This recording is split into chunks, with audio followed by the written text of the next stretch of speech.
Pinag-uusapan hanggang ngayon ang breakup ng pinakamalaking showbiz couple sa kasalukuyan, ang Katniel. Kaya naman, naglalabasan ang mga babaeng nadadawit sa cheating issue di umano ni Daniel Padilla. Sino-sino nga ba sila? Andrea Brillantes, unfollow Kathryn sa Instagram. Kung may sentro man ngayon ng atensyon na nadadamay sa hiwalayang Daniel at Kathryn, ito'y walang iba kundi ang kapwa nila kapamilya star na si Andrea Brillantes. Katunayan, bago pa man pumutok ang hiwalayang issue, nauna nang lumutang na may alitan umano sina Kathryn at Andrea. At isa nga ito sa Malaysia, kaya nadawit ang pangalan ng aktres sa hiwalayang issue ng Katniel, kung saan ito'y tinutukoy na sekretong umano'y karelasyon ng aktor. Sa panayam kay Andrea ay tumanggi naman itong magkomento. Deadma ang young actress sa issue. Abala raw siya sa proyektong senior high kaya tuloy lamang ang buhay para sa kanya. Sumulpot din ang pangalan ni Jillian Vicencio. Ayon sa viral screenshot ng isang combo, mismo si Jillian di umano ang nagkalat ng info na may namagitan sa kanila ng aktor. Hindi naman sinabi na sila ay naging magkarelasyon.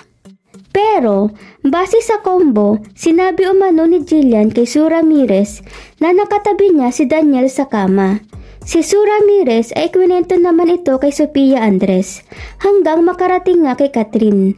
Nang nalaman nga ni Kathryn na walang di umano ito ng pasensya sa nobyo at nakapagdesisyon na makipaghiwalay. Mariing ding itinanggi ni Jillian ang mga paratang sa kanya at sinabing wala itong katotohanan. Isa pang nadadawit ang pangalan ni Ariel sa hiwalayang Katniel matapos siyang ituro ng ilang netizens na naging karelasyon di umano ni Daniel noong sila pa ni Kathryn. Nag-ugat ito 2 buwan nang nakalipas nang mayroong mag-post sa Reddit ng isang blind item tungkol sa isang babae raw na nangangalang Mermaid na naging kalandian ni Disco habang karelasyon pa nito si Kay.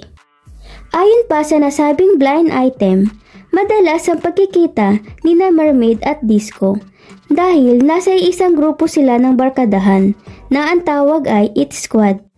Ayon pa sa blind item, ang nabuong relasyon ni Daniel at Ariel ang naging dahilan kung bakit hindi raw sumipot sina Daniel at Kathryn sa kasal ni Ariel at Patrick noong April 20, 2022.